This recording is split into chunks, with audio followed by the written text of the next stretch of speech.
Assalamualaikum warahmatullahi wabarakatuh. Selamat pagi semuanya, Mbak dan Mas mahasiswi anestesi.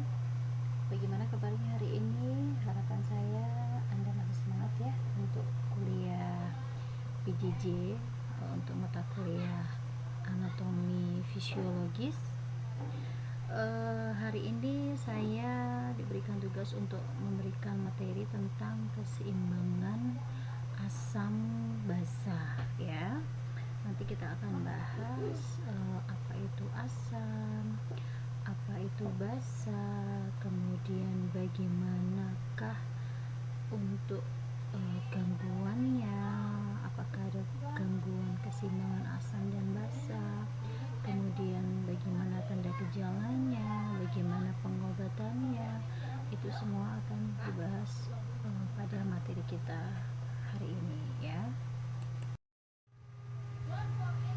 Ya, lanjut.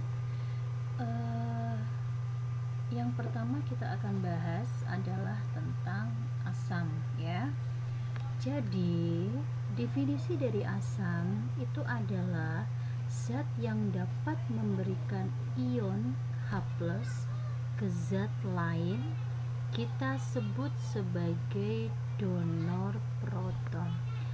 Pasti Anda sudah pernah mendengar pada waktu dulu Anda di SMA ya. Kalau Anda pernah mendapatkan pelajaran fisika, pasti Anda pernah mendengar tentang proton, kemudian ion, kemudian ada asam seperti itu ya.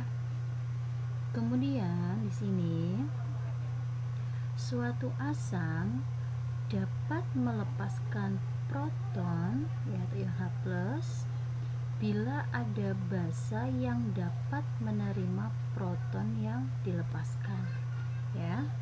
Nah, di sini contoh asam adalah asam hidroklorida yang kita sebut dengan HCl. Pasti Anda sudah pernah mendengar, yang apabila dia berionasi dalam air dan membentuk ion-ion hidrogen atau H+ dan ion klorida, maka dia akan membentuk HCl. Contohnya seperti itu. Jadi asam klorida tersebut terbentuk dari ion-ion hidrogen H+ dan ion klorida, kemudian dia akan membentuk asam klorida. Artinya berarti apa? Ada yang plus, dia sebagai donor proton, kemudian ada basa yang minus, berarti dia melepaskan proton sehingga membentuk asam hidroklorida, begitu ya. Atau contohnya juga asam karbonat. Asam karbonat ini terbentuk dari ion H+ yang berionisasi dalam air dengan ion bikarbonat sehingga membentuk asam karbonat. Itu ya. Terus di sini ada yang namanya asam kuat. Jadi asam kuat adalah asam yang berdioisasi dengan cepat dan terutama dia melepaskan sejumlah besar ion H+ dalam larutan. Jadi ion H+ yang dilepaskan itu besar, maka dia disebut dengan asam kuat. Kalau misalkan asam lemah, dia itu berarti apa? Cenderung kuat dalam melepaskan ion H+. Contohnya adalah tadi asam bikarbonat. Berarti HCl itu termasuk contoh asam kuat. Kemudian asam karbonat merupakan contoh asam lemah. Seperti itu. Bisa dipahami ya? Oke. Kemudian kita bahas berikutnya adalah tentang basa. Jadi di sini basa adalah ion atau molekul yang menerima ion hidrogen. Kalau tadi asam melepas, kalau basa dia menerima ion hidrogen, ya. Nah, di sini contohnya adalah ion bikarbonat adalah suatu basa karena dia dapat bergabung dengan satu ion hidrogen untuk membentuk asam karbonat. Di sini ada juga yang namanya basa kuat. Kalau basa kuat adalah basa yang bereaksi secara cepat dan kuat dengan ion H+. Oleh karena itu, dia cepat sekali menghilangkannya dari larutan. Contohnya adalah OH+ yang bereaksi dengan ion H+ untuk membentuk senyawa H2O atau kita sebut dengan air, begitu ya. Kemudian basa lemah contohnya adalah HC03- ya. Jadi karena asam karbonat minus berikatan dengan H+ secara jauh lebih lemah daripada ion OH-. Seperti itu. Bisa dipahami ya untuk basa. Jadi memang berbeda sekali untuk tadi yang asam gitu ya. Kemudian berikutnya kita bahas tentang keseimbangan asam dan basa ya.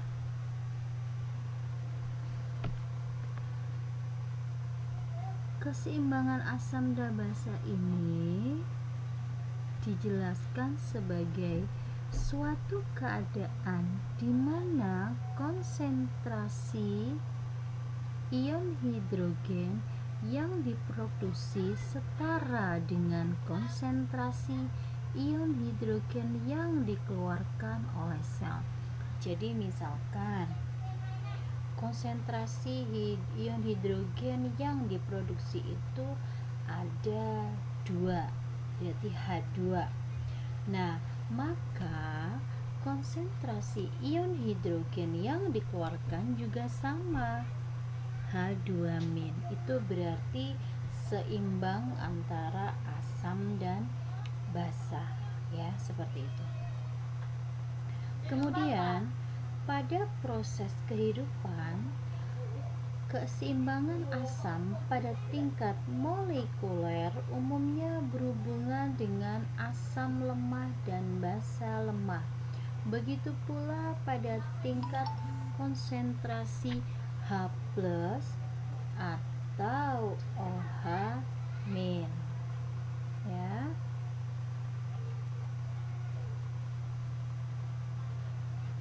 Pada proses kehidupan, keseimbangan asam pada tingkat molekuler memang dia berhubungan dengan asam lemah dan basa lemah. Kemudian kita tahu bahwasanya derajat keasaman atau pH darah manusia normalnya berkisar antara 7,35 sampai dengan 7,45.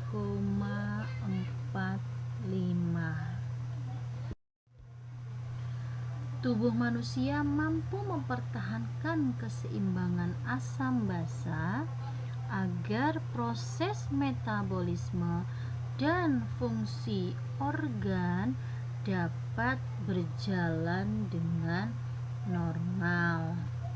Kemudian kita tahu bahwa keseimbangan asam basa dalam tubuh manusia diatur oleh dua sistem organ, yaitu paru-paru dan ginjal. Di sini paru berperan dalam pelepasan atau ekskresi karbon dioksida dan ginjal berperan dalam pelepasan asam. Oke. Ya, kita lanjutkan. Bagaimana sih untuk prinsip keseimbangan asam basa di sini ya? Kita harus tahu untuk istilah asidosis berarti dia mengacu pada kondisi pH kurang dari 7,35. Sedangkan alkalosis berarti pH-nya lebih dari 7,45. Di sini karbon dioksida adalah gas dalam darah yang berperan sebagai komponen asam. Nilai normalnya adalah 40. Kemudian asam bikarbonat berperan sebagai komponen basa dan disebut juga sebagai komponen metabolik. Nilai normalnya adalah 24. Oke, paham ya? Asidosis terjadi bila terjadi peningkatan jumlah komponen asam. Ya.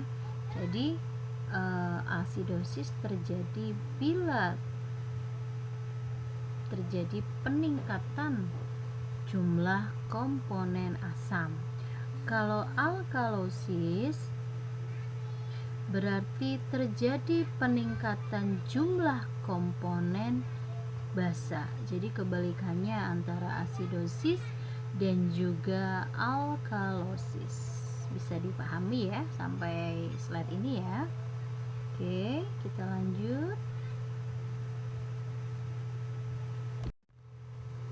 Nah, sekarang kita akan berbicara soal pengaturan keseimbangan asam dan basa. Pada dasarnya, pengaturan keseimbangan ion hidrogen dalam beberapa hal sama dengan pengaturan ion-ion lain dalam tubuh. Jadi untuk mencapai homeostatis atau memang homeostatis itu adalah suatu keadaan di mana tubuh itu dia tetap dalam keadaan normal atau seimbang. Harapannya untuk mencapai keadaan homeostatis harus ada keseimbangan antara asupan atau produksi ion hidrogen dan pembuangan ion hidrogen dari tubuh. Jadi seperti yang sudah saya jelaskan tadi, misalkan hidrogen dilepaskan sebanyak 2 ion, maka ia juga harus menerima ion H+ nya sebanyak 2. Maka kalau sudah seperti itu adanya keseimbangan asupan antara hidrogen yang dibuang dengan yang dihasilkan, tubuh akan mencapai homeostatis atau seimbang antara in dan out. Seperti itu, bisa dipahami ya. Nah, di sini ginjal punya peranan penting dalam pengaturan ion hidrogen. Pengaturan konsentrasi ion hidrogen dalam cairan ekstraseluler atau cairan di luar sel itu melibatkan banyak hidrogen daripada eliminasi sederhana ion-ion hidrogen oleh ginjal. Kemudian mekanisme penyangga asam basa yang melibatkan darah, sel-sel dan paru-paru yang perlu untuk mempertahankan konsentrasi ion hidrogen normal dalam cairan ekstraseluler dan intraseluler. Jadi intinya dikatakan seimbang antara asam basa apabila ada asupan hidrogen yang keluar atau yang dilepaskan sama dengan ion hidrogen yang dihasilkan. Itu nanti akan terjadi keadaan yang namanya homeostatis. Begitu ya. Prinsipnya itu yang harus kita pegang. Oke. Lanjut, di sini kita akan membahas faktor-faktor apa saja yang mempengaruhi keseimbangan asam dan basa. Jadi memang pengaturan keseimbangan asam basa diselenggarakan melalui koordinasi dari 3 sistem. Yang pertama adalah sistem buffer, sistem paru, dan yang terakhir adalah sistem ginjal. Kita akan bahas satu persatu ya. Oke, yang pertama adalah kita bahas tentang sistem buffer. Jadi sistem buffer ini merupakan sistem penyangga asam basa kimiawi dalam cairan tubuh yang dengan segera bergabung dengan asam atau basa untuk mencegah perubahan konsentrasi ion hidrogen yang berlebihan. Sistem buffer ini menetralisir kelebihan ion hidrogen bersifat temporer atau sementara dan dia tidak melakukan eliminasi. Fungsi utama dari sistem buffer adalah mencegah perubahan pH yang disebabkan oleh pengaruh asam fix dan juga asam organik atau senyawa molekul yang ada asamnya itu pada cairan ekstraseluler. Seperti itu prinsip dari sistem buffer. Sistem buffer ini punya keterbatasan. Yang pertama adalah dia tidak bisa mencegah perubahan pH di cairan ekstraseluler karena adanya peningkatan ion CO2 atau karbon dioksida. Kemudian, sistem ini hanya akan berfungsi bila sistem respirasi dan pusat pengendali sistem pernafasan bekerja dengan normal. Artinya, kalau sistem respirasi manusia sedang tidak normal, berarti sistem buffer ini tidak akan bekerja dengan normal. Seperti itu. Kemudian, kemampuan penyelenggaraan sistem buffer juga tersedia tidaknya ion bikarbonat atau HCl03 tadi yang sudah kita bahas di awal. Itu keterbatasan dari sistem buffer ya. Di sini ada 4 sistem buffer. Yang pertama adalah buffer bikarbonat. Dia merupakan sistem di cairan ekstraseluler, terutama untuk perubahan-perubahan yang disebabkan oleh non-bikarbonat. Kemudian buffer protein merupakan sistem dapur di cairan ekstrasel dan intrasel. Untuk buffer hemoglobin merupakan sistem dapur di dalam eritrosit untuk perubahan asam karbonat. Sedangkan buffer fosfat merupakan sistem dapur di sistem perkemihan dan juga cairan ekstraseluler. Jadi memang sistem buffer itu dibedakan menjadi 4, dan harus diingat adalah untuk sistem buffer ini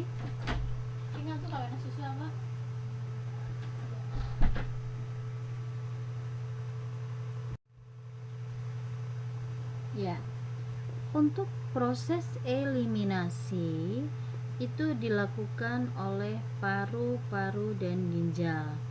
Untuk paru-paru dan ginjal, menunjang kinerja sistem buffer adalah dalam mengatur sekresi, ekskresi, dan absorpsi ion hidrogen dan bikarbonat, serta membentuk buffer tambahan.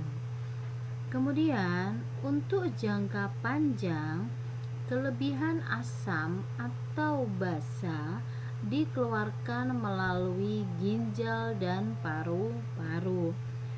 Terus untuk jangka pendek, tubuh dilindungi dari perubahan pH dengan sistem buffer. Mekanisme buffer tersebut bertujuan untuk mempertahankan pH darah tetap pada normalnya, yaitu 7,35 sampai dengan 7,45 gitu ya. Yang berikutnya adalah sistem paru. Kita tahu bahwasanya paru-paru di bawah kendali medula otak. Paru-paru di sini berfungsi untuk mengendalikan karbon dioksida, juga mengendalikan kandungan asam karbonik dari cairan ekstraseluler. Paru-paru ini juga menyesuaikan ventilasi sebagai respon terhadap jumlah karbon dioksida dalam darah. Apabila ada tekanan parsial karbon dioksida dalam darah, maka merupakan stimulasi yang kuat untuk respirasi. Jadi kalau tekanan parsial CO2 dalam darah meningkat, maka tubuh akan melakukan respirasi atau mengambil O2, sehingga nanti akan terjadi pertukaran antara O2 dan juga CO2. Jadi bisa dibilang bahwasanya tekanan parsial CO2 itu akan mempengaruhi respirasi. Begitu dia naik tekanannya, maka jelas akan terjadi respirasi seperti itu, ya. Oke.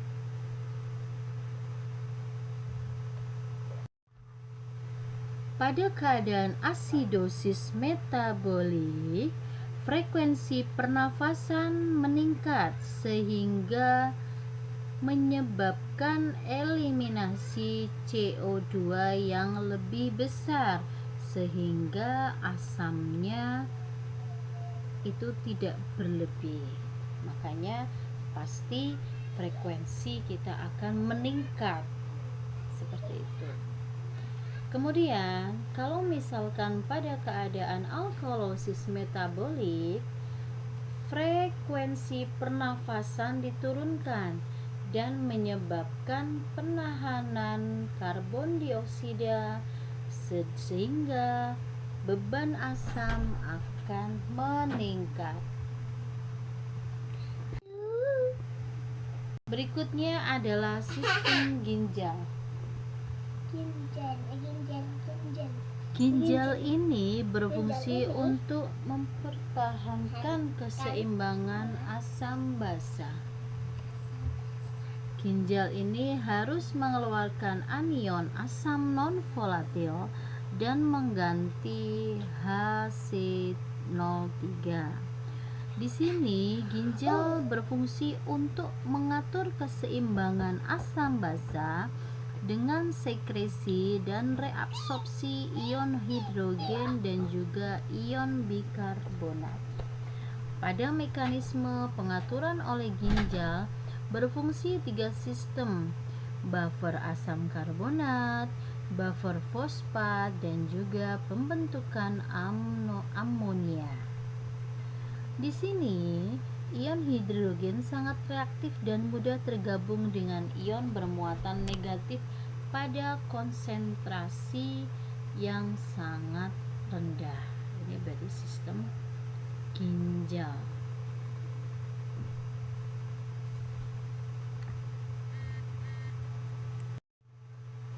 Ya, lanjut.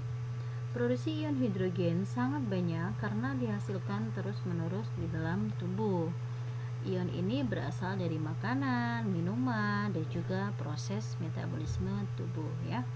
Dan di dalam dalam tubuh, ion hidrogen ini adalah sebagai hasil metabolisme karbohidrat, protein, dan lemak. Glikolisis adalah perubahan dari polisakarida menjadi monosakarida yang anaerobik atau kita sebut dengan ketogenesis. Itu sudah kita pelajari di dalam mata kuliah Anfis ya. Oke, lanjut. Nah, di sini ada beberapa macam gangguan keseimbangan asam dan basa. Yang pertama ada asidosis respiratorik, ada asidosis metabolik ya, dan juga ada alkalosis metabolik dan juga ada alkalosis respiratorik. Kita akan bahas satu persatu dari 4 macam gangguan keseimbangan asam basa tersebut. Oke. Yang pertama, asidosis respiratorik. Asidosis respiratorik merupakan keadaan di mana keasaman darah yang berlebihan karena ada penumpukan karbon dioksida dalam darah sebagai akibat dari fungsi paru-paru yang buruk atau pernafasannya lambat.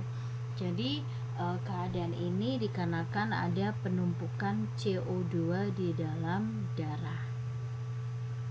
Kecepatan dan kedalaman pernafasan mengendalikan jumlah kondisi atau jumlah karbon dioksida di dalam darah. Dalam keadaan normal, jika terkumpul karbon dioksida, pH darah akan turun dan darah menjadi asam.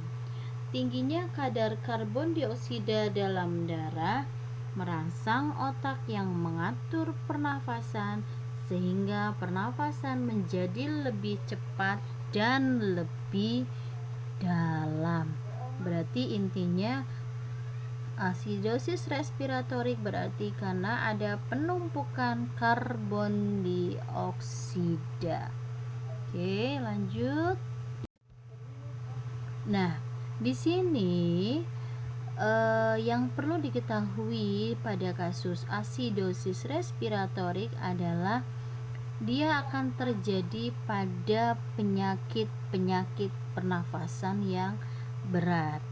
Pada kondisi asidosis respiratorik, paru-paru tidak dapat mengeluarkan CO2 secara adekuat. Kemudian asidosis juga terjadi pada kondisi di mana terjadi gangguan terhadap mekanisme pernafasan dan juga terjadi pada kondisi di mana orang mengalami penyakit-penyakit dari saraf atau otot dada. Misalnya apa berarti? Penyakit saraf berarti apa? Oh, seperti contohnya adalah misal ada stroke hemorrhagi gitu ya. Itu juga penyakit syaraf ya. Oke, lanjut. Untuk tanda gejala dari asidosis respiratorik adalah pada awalnya pasien akan merasakan sakit kepala dan rasa mengantuk. Apabila dia sudah berkelanjutan, maka rasa mengantuk akan berlanjut menjadi keadaan sopor ya. Kemudian bisa juga terjadi penurunan kesadaran menjadi koma. Jadi gejala-gejala sopor dan koma itu terjadi apabila dalam beberapa saat pernafasannya berhenti atau pernafasannya sangat terganggu. Apabila terjadi keadaan demikian, maka ginjal berusaha untuk mengkompensasi asidosis dengan cara menahan bikarbonat dalam waktu berjam-jam. Lantas bagaimana untuk diagnosis dan pengobatan? Untuk penyakit ini, diagnosis didapatkan dari hasil pemeriksaan pH darah dan juga pengukuran karbon dioksida dari darah arteri. Karena tadi kita lihat bahwasanya penyakit ini ada didapatkan apabila terjadi penumpukan karbon dioksida di dalam darah manusia. Nah, pengobatannya dilakukan bagaimana? Pengobatan pada penyakit ini memang ditujukan untuk meningkatkan fungsi dari paru-paru sehingga tadi CO2 tidak menumpuk di dalam paru-paru. Kemudian obat-obatan yang digunakan memang berfungsi untuk memperbaiki pernafasan seperti pada kondisi asma dan juga emfisema. Untuk gangguan pernafasan yang berat diberikan pernafasan buatan dengan bantuan ventilator mekanik. Jadi kalau memang sudah fungsi parunya sudah jelek, kemudian pasien tidak bisa melakukan respirasi dengan baik, obat-obatannya pun tidak memberikan efek yang terlalu signifikan, maka pasien akan diberikan pernafasan dengan menggunakan bantuan ventilator sehingga fungsi paru-parunya akan membaik sehingga tidak terjadi penumpukan CO2 dalam darahnya sehingga pasien ini akan sembuh dari respirasi dari penyakit tersebut. Lanjut, kita akan bicara soal gangguan keseimbangan asam basa yang lain yaitu asidosis metabolik ya. Jadi kondisi ini merupakan kondisi di mana keasaman darah yang berlebih ditandai dengan rendahnya kadar bikarbonat dalam darah. Apabila terjadi peningkatan keasaman melampaui sistem penyangga pH, maka darah akan benar-benar menjadi asam. Jadi kita punya patokan tadi pH darah ada 7,35 sampai dengan 7,45. Dalam keadaan asidosis metabolik maka dia akan melampaui sistem penyangga pH sehingga darah itu akan benar-benar menjadi asam kalau dalam keadaan asidosis metabolik tersebut ya.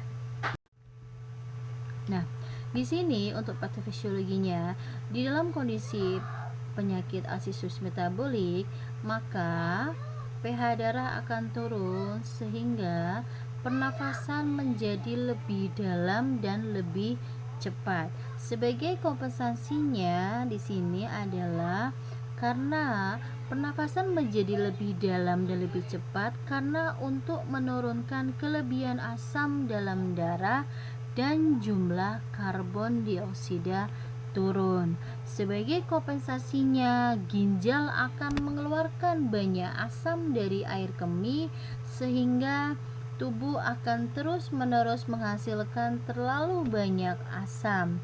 Apabila keadaan tubuh sudah menghasilkan terlalu banyak asam dipastikan terjadi asidosis berat, maka berakhir dengan keadaan koma atau penurunan kesadaran.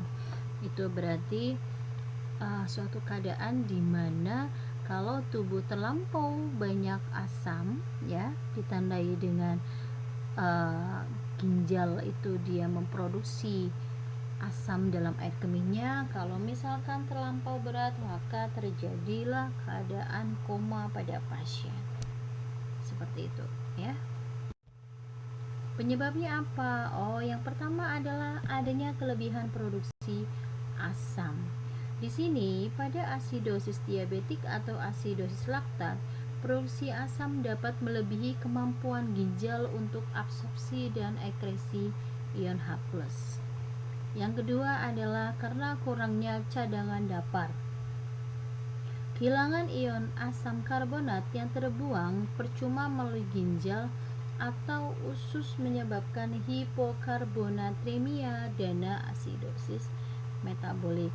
Kemudian dikarenakan kurangnya ekskresi asam, ini biasanya terjadi pada penyakit ginjal kronik di mana ginjal gagal mengekskresikan asam yang diproduksi secara normal. Jadi memang kita harus menjaga ginjal kita supaya dia berfungsi dengan baik. Bagaimana diagnosis dari asidosis metabolik? Diagnosa tersebut dilakukan dengan cara pengukuran kadar karbon dioksida dan juga bikarbonat dalam darah. Kalau tadi yang asidosis respiratorik dia hanya dengan menggunakan pengukuran karbon dioksida, tapi kalau yang ini merupakan kita ukur kadar CO2-nya dan juga bikarbonatnya dalam darah. Kadar gula darah yang tinggi dan adanya keton dalam urin biasanya menunjukkan suatu kondisi diabetes yang tidak terkendali. Kemudian adanya bahan toksik dalam darah menunjukkan bahwa asidosis metabolik yang terjadi disebabkan oleh karena keracunan atau juga adanya overdosis. Ya, kadang-kadang pemeriksaan air kemih secara mikroskopik dan juga dilakukan pengukuran pH air kemih. Jadi silakan nanti kalau Anda di rumah sakit, tanyakan bagaimana kalau Anda ketemu dengan pasien seperti ini, tanyakan bagaimana cara mendiagnosanya, karena mungkin beberapa dokter punya perbedaan. Misalkan apakah beliau akan melakukan pengukuran air kemih secara mikroskopik atau dilakukan pengukuran kadar CO2 di dalam darah. Bagaimana untuk pengobatannya? Sebetulnya pada prinsipnya pengobatan untuk asidosis metabolik itu tergantung kepada penyebabnya. Apabila penyebab dari diabetes penyebab dari penyakit ini adalah diabetes, maka dikendalikan, kita obati diabetesnya dengan insulin. Apabila penyebabnya adalah keracunan, maka kita obati dengan membuang bahan racun tersebut dalam darah. Sebetulnya kalau misalkan ada posisi pasien yang dia mengalami asidosis ringan, diperlukan hanya cairan intravena dan pengobatannya terhadap penyebabnya saja. Tetapi kalau dia sudah asidosis berat, maka wajib diberikan bikarbonat. Kemudian seperti itu, lanjutkan juga dengan pengobatan terhadap penyebabnya. Yang berikutnya adalah alkalosis respiratorik. Keadaan penyakit ini adalah di mana keadaan darah menjadi basah karena pernafasan yang cepat dan dalam, sehingga menyebabkan kadar karbon dioksida dalam darah menjadi rendah. Terbalik atau kebalikannya dengan tadi asidosis ya. Di sini pernafasan yang cepat disebut dengan hiperventilasi yang menyebabkan terlalu banyaknya karbon dioksida yang dikeluarkan dari aliran darah, sehingga kadar CO2 di dalam darah menjadi rendah, sehingga terjadilah alkalosis respiratorik. Biasanya orang-orang yang mengalami hal atau penyakit ini dia akan merasa cemas, kemudian ada juga kadang juga merasakan gatal di sekitar bibir dan wajah. Apabila keadaannya memburuk, maka bisa terjadi kejang otot dan juga penurunan kesadaran ya. Jadi Kita mungkin pernah melihat orang-orang yang sudah lansia, dia terjadi kejang otot, kemudian setelah itu dia cemas, kemudian kadang-kadang dia juga terjadi penurunan kesadaran, kemungkinan di tubuhnya kadar CO2-nya dalam darahnya rendah karena terlalu banyaknya CO2 yang dikeluarkan dari aliran darah. Bagaimana pengobatannya? Pengobatan untuk penyakit alkalosis ini diarahkan untuk memperbaiki ventilasi karena memang yang bermasalah adalah di proses ventilasinya. Di sini kita gunakan front bronchodilator yang membantu untuk menurunkan spasme bronchial dan antibiotik untuk infeksi pernafasan. Tindakan higien pulmonari dilakukan juga untuk membersihkan saluran pernafasan dari mukus dan drainase pluren. Kadang-kadang juga dilakukan hidrasi untuk menjaga supaya mukosa tetap lembab ya. Jadi pasien disuruh banyak minum, kemudian tidak boleh sampai dia hidrasi. Kekurangan cairan, maaf.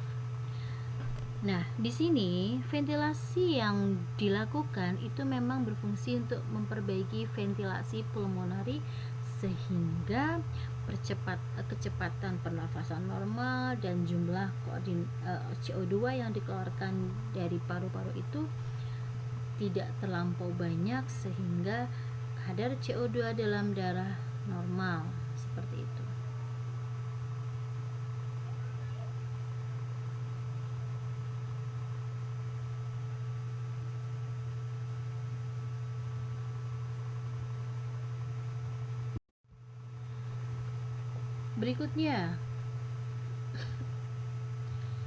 Yang berikutnya adalah alkalosis metabolik ya. Jadi, keadaan ini merupakan keadaan di mana darah dalam keadaan basa karena tingginya kadar bikarbonat. Alkalosis metabolik terjadi jika tubuh kehilangan terlalu banyak asam. Kehilangan sejumlah asam lambung selama periode muntah yang berkemanjangan atau bila asam lambung disedot dengan selang lambung sehingga memang darah akan mengalami keadaan menjadi basa karena tingginya kadar bikarbonat. Apa saja penyebab jadi alkalosis metabolik? Yang pertama adalah penggunaan obat-obat diuretik, thiazid, furosemid. Itu kita lihat pada kondisi pasien yang mungkin seperti mengalami UDIM, kemudian penyakit jantung ya. Kemudian kehilangan asam karena muntah atau pengosongan lambung. Terus ada kondisi di mana kelenjar adrenalin yang terlalu aktif ya, akibat kalau Anda pernah melihat orang-orang pada kondisi penyakit asam urat, pasti dia akan menggunakan obat-obatan yang mengandung kortikosteroid. Itu ya, penyebabnya seperti itu. Di sini penyakit ini akan menyebabkan pasien menjadi mudah tersinggung, ototnya berkedut dan juga kejang otot. Apabila terjadi alkalosis yang berat, maka akan terjadi kontraksi atau pengerutan dan juga spasme otot yang berkepanjangan. Berarti seperti kalau Anda melihat pasien-pasien dengan tetanus seperti itu. Biasanya kondisi ini akan diatasi dengan pemberian cairan elektrolit ya, yaitu natrium dan kalium. Jadi kalau Anda melihat pasien-pasien yang ibu misalkan dengan PEB ya, PEB itu pasti akan diberikan cairan natrium dan kalium untuk menghindari kondisi kejang.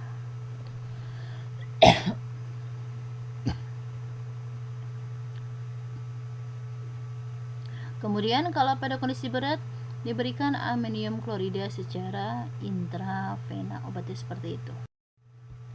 Baik, untuk materi saya sudah selesai. Semoga Anda paham dengan materi saya. Apabila ada hal-hal yang masih kurang jelas, silakan kita diskusikan di forum. Terima kasih dan selamat belajar. Assalamualaikum warahmatullahi wabarakatuh.